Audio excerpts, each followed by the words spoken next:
What are the health implications of loneliness and social isolation?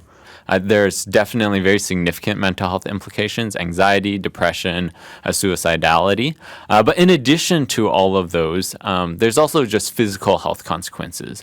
For example, social isolation has an increased rates of heart disease, of strokes, 50% increase in developing dementia. It's very difficult to just go up to someone and say, oh, I'm feeling lonely. Right. Because many people, that's just not something that you say. And what are you calling on leaders to do?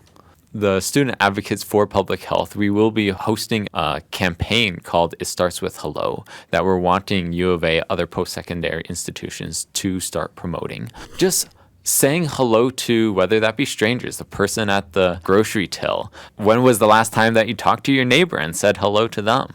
But in addition to that, we're calling on the Premier to include loneliness as a strategic directive in the mandate letter to the Ministry of Mental Health and Addictions. I mean, there's no medical treatment for loneliness, right? And I don't think most governments really have any kind of approaches. So how realistic is it to expect the government to act on something like this?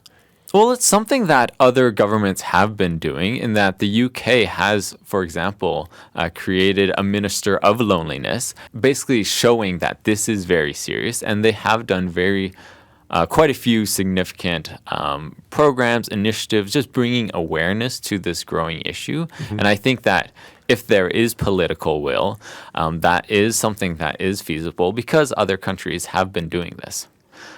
Start creating a culture where we are okay with recognizing the issue, and then having people start saying hello to each other and start building that belongingness.